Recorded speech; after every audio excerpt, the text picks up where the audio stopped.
Hello everybody, Brian Richard with yet again another vinyl finds video. I know I said I was going to do that, I was going to do this, but things happened. And what happened is the two things that topped my want list, I got both. One's here, the other one I actually found in Japan, and it's on its way, and it obviously will be in my next vinyl finds.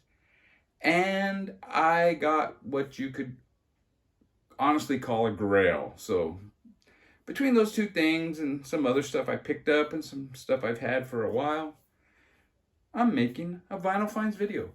It's 2 new records that I bought new, and I think it's like eight or whatever. The rest are all used.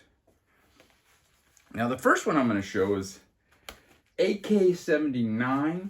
It's a comp. I saved the shrink. I didn't leave it in the shrink because sometimes I leave gatefolds in the shrink, but I didn't this one. This is a comp from New Zealand.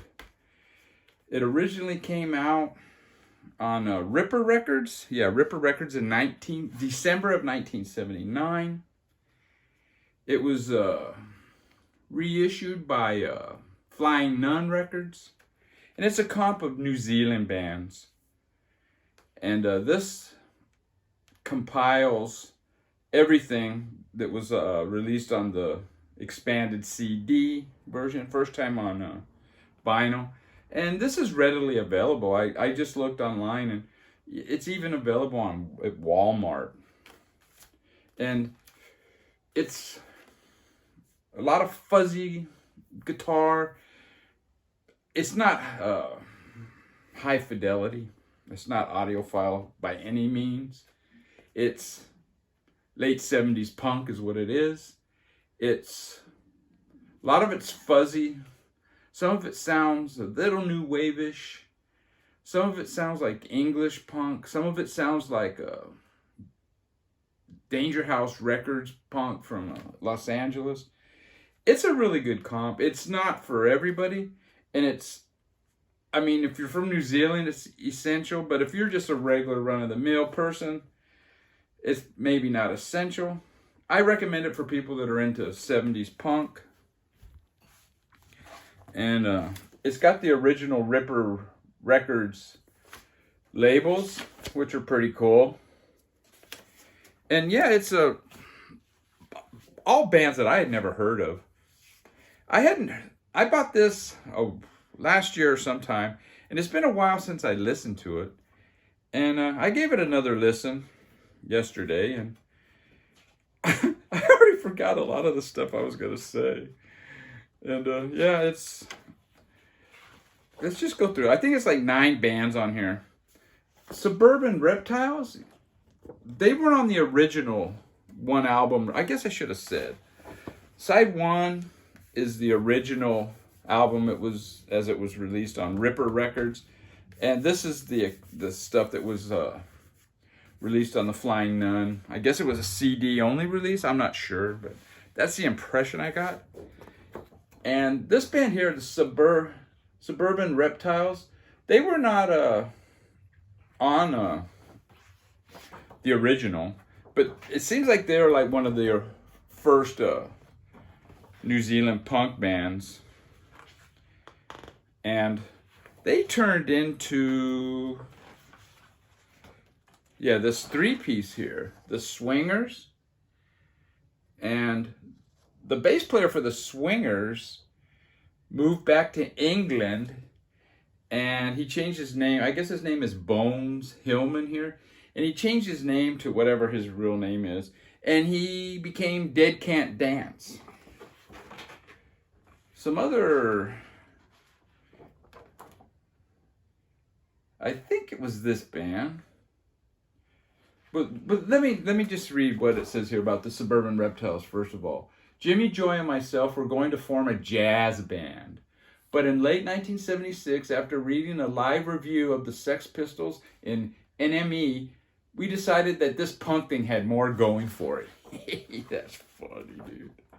And there was another band, where the The guy went on to become the bass player for Midnight Oil. And I don't remember which one. This band was pretty interesting. Female singer here. Oh no, it wasn't this one. She was the keyboardist. It was Toy. Was it Toy? See, I'm fuzzy, man. It all kind of blurs together, you know. But yeah, it's a good record. Let me see, man. Where's the one? It was a female singer, but you couldn't really tell on all the songs. Oh, I don't know. Whatever. I guess it was Suburban Reptiles. Yeah, I guess it was her. I don't know if she sings on all the songs, because not all of them you can. Saturday Night, Stay at Home, you can definitely tell it's a female. But anyways, enough said on that. The other new album I bought is Purity Live in Los Angeles. Now this is a recent purchase I bought in January, maybe 2 or 3 weeks ago. Very simple. I got this off of Bandcamp, and there was a write-up I saw on this. And I go, man, I gotta check this out. And here's the labels. The labels are basically a speech about, I don't know, being a vegetarian, murdering animals. Made me feel guilty when I was eating a hot dog, you know, the other day. But what this is, it's all one continuous song. It's like a 30-minute thing. The download I have on Bandcamp, it plays continuously. This obviously is broken up into half. And it starts out with these bells kind of, and a drum machine, and congos.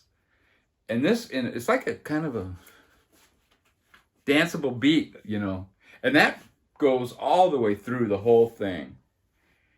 And it's like, maybe like 2.5 minutes in, this guitar comes in. It almost sounds like a no-wave guitar, you know, kind of, I don't know what the word is. And they do a cover of Black Dog by Behavior. That's followed by a 1/4 Dead, the cover by Rudimentary Peni. Now, when that comes in, after this song, it goes back to that congos, and that danceable beat is the only thing.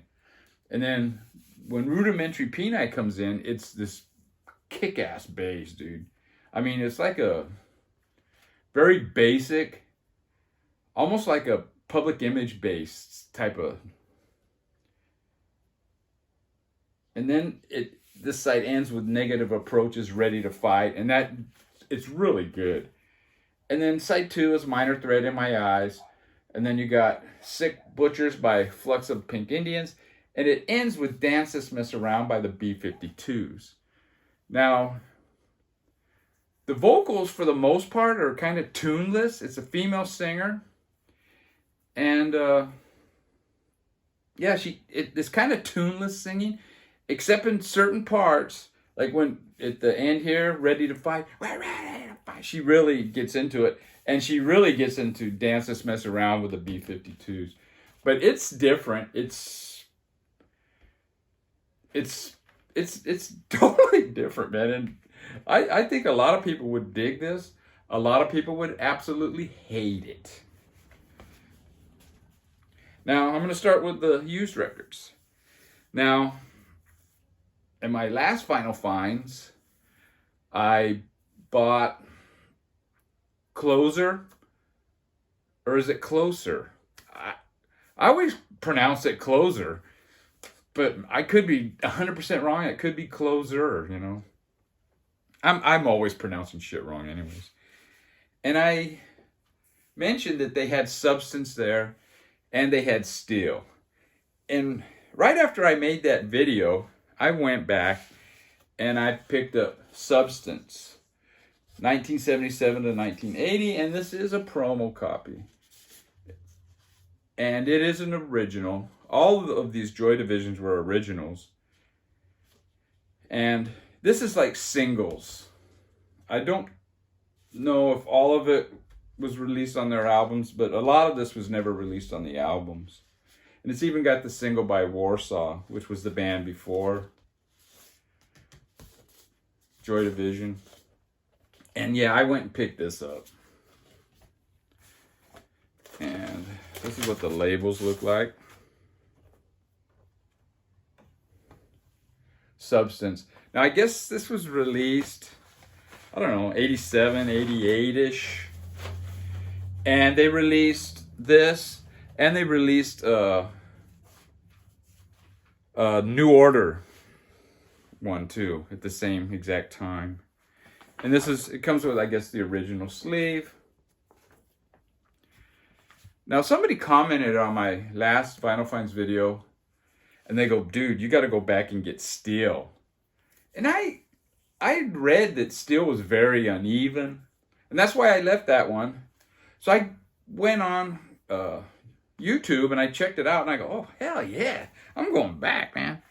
And I got steel. Now, this one does have a little bit of discoloration, and it looks like there was a sticker here and somebody took it off. The album opens like this, and the records come out. It's kind of awkward. But yeah, it's fantastic, man. And this is what the records look like. And it's black vinyl.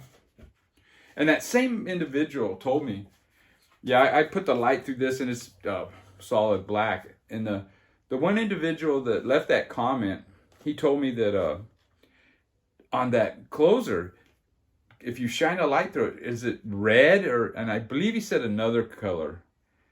And he goes, if that's true, it's a very, very limited first pressing. I put a light through it and it did come through red, which is very cool. But anyways, this album, the first side is studio stuff, all studio stuff, except for the last song, which was Sister Ray, the Velvet Underground song. And the Sister Ray song is probably my least favorite song in the whole album. It just isn't recorded that well. The second record is a live concert, and I believe it's their last live concert. And at least that's on record. And yeah, it's way better than the Sister Ray material. But yeah, the studio stuff on the first record is fantastic. And the live stuff, they do some, I think it's Ceremony, a song that became popular with New Order. They do a version of it. But yeah, I recommend all 4 Joy Division albums I have now. And I have the BBC Sessions, and that's a great one. This next record is Revolution of the Mind. It's a live album, live at the Apollo Volume 3, actually. I don't know if you can see that. It's James Brown, Revolution of the Mind. I guess this is criticized for not being very well recorded. And I remember I heard this at a party once, and I wasn't that impressed. But man, I dig this. I don't know what I was thinking. I think it's great. I mean, it's not his best album, but it's fantastic. Double album of that early 70s style of James Brown, which probably is my favorite, you know. It's got escapism, Sex Machine. It's a new day, so let a man come in and do the popcorn. It's just fantastic, man. Hot Pants, which was an album he did around that time, maybe a little after. Both records come on the same sleeves, Polydor sleeves. And I'll show you the record. Comes with that Polydor with that picture of James. Soul 1, it says over here. Soul 2. Oh, it's Soul 1. Okay, yeah. I guess record 1 is Soul 1. We'll see. I never noticed that before. No, it's Soul 1 all the way through, dude. James Brown. Now, the next record, I hemmed and hawed about getting this. I've never spent this much money on a record. And But it's a Grail, and I've never seen one of these in person ever. And it's a record from Exclaim Records, which was a punk record label from in the Boston area. And SSD Control, their first album is a big want for me, but I kind of decided I'll never get it. I saw it listed on Discogs once, and I think it was $599. It was either that or $400. It was like $500 or $600, and it was the jacket only. And most of the listings they come from Europe, so I don't know if they're sketchy bootlegs, because a lot of bootlegs. I didn't get the SSD Control one, but I did get DYS Brotherhood, and this is my very first record on Exclaim Records. Very rare punk album, and it's fantastic. It's a pretty short record, like 12 minutes, 13 minutes a side. But yeah, I guess DYS stands for Department of Youth Services.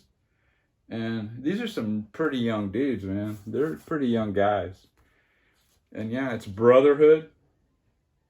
Fantastic, man. And this, I would say the album cover's in very good plus. I mean, it's really good. It's got a little ding there, but it's no ringwear or nothing. But the record is near mint. Whoever had this did not like it, obviously. And the backside has their DYS logo, I guess. But yeah, man, I got an Exclaim record, which I never thought I would get. This has been reissued on Tang Records, but I never got it. It's fantastic though, man. Pretty, just blew my mind. Now this next record is a band that tops everybody's proto-punk list, the Stooges. And this band is named in the same conversation. I've never owned an album by them. I had a friend that had their second album, and I outright didn't like it. But I always hear about their first album, and I had played it at another person's house, and I did not like it right away. And it's MC5's debut album, Kick Out the Jams. Motherfucker. And yeah, it starts off with Ramblin' Rose. And when I heard that, I kind of knew right away, okay, this is why I never really dove into this album. The singing on that is pretty hard to take.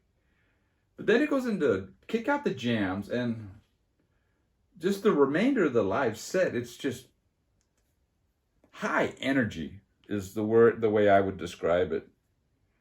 It's in very high energy, really good dual guitars. It's a great album, man. And I don't know, I still to this day think Ramblin' Rose is the weakest song on the album. It's kind of unfortunate that's how it opened, but it is what it is. And I don't need to take it out. It's on this red Electra. It's not a very first press, because I think the very first presses have some political statement here. But it isn't a censored version either, so I don't know. Now the next one. This topped my want list, because I bought their first album towards the end of last year. And I found a sealed copy of their second album, Question Mark and the Mysterians. And I have not opened it yet. I thought I would do it on video. And I have my knife here. What the hell did I do with my knife? Anyways. It's not open yet. Wow. I did start it. So that's why I was able to do it with my thumbnail. And yeah, man. And I've been burned on sealed records before. I bought a sealed John Cage, that Paris 1919 in it. I opened it up and had a scratch on it. And it's like, come on, man, this is a reseal. And I've also, I'm not going to name the record store, mainly because I don't remember the name. But I saw they had some sealed records, and some were punch outs, and the seal, covered the punch out. So I even called the dude out. I go, "Hey, dude, this ain't a sealed record." And he goes, "Yeah, yeah." I go, "No, it's not. It's a punch out, and yet the seal's not punched out." I do. Come on, get out of here. This one was punched out, and the shrink is punched out too. So I don't think this was a resealer. And yeah, it's a little dusty. Got, paper residue. Fantastic album. Their first album's great, and I think this one's great too. And I don't know, one's 1A, one's 1AB, 1B, I don't know. They're both great. And yeah, I'm so happy to get it, man.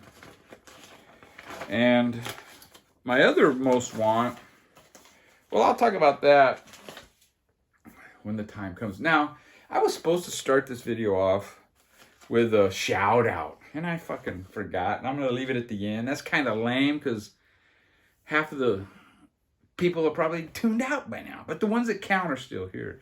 And I'm going to shout out That Old Goat's Vinyl. He's a cool dude, man, What a day. He has his beer and what a day. And he's been doing shout outs recently, and that's why I'm shouting him out. He's shouting out people that have less subs than him, and I used to do that a lot, but I quit kind of doing it because a lot of the people, they don't make videos for long, or it turns out they turn into wankers, or maybe they were wankers all along and I didn't realize it. But I am going to do another shout out, and that's the Pretty Green Vinyl guy. He hasn't made a video for almost a year. And I was, wondering, because there's certain channels that I liked a lot, and I'm not seeing them anymore. And I forget most of the names, but I go, this guy was Vinyl Green guy or something like that. And I kept searching, he popped up, and I go, okay, his last one was like a audiophile jazz, and it was like over 11 months ago he made it. So I left a little comment on that. And yeah, I hope he starts making videos again, because I miss guys like that. There's a ton of them. Anyways, take care, everybody. Sorry I gave you the shout outs at the end, dudes. Oh, and if you're wondering about this, where is it? Right here? Oh my goodness. I made a deposit at Citibank, and I couldn't make heads or tails out of the receipt. It was saying, this much is available now, and I'm reading it, and I walked right into a tree. It was like a low tree branch, and it had this little spiky thing. Man, I buckled. I almost fell on I hit it hard, and it was gushing blood, man. It was a pretty good cut. Anyways, take care, everybody. I'm okay. Oh, look it. Here's my knife. Gee, my knee.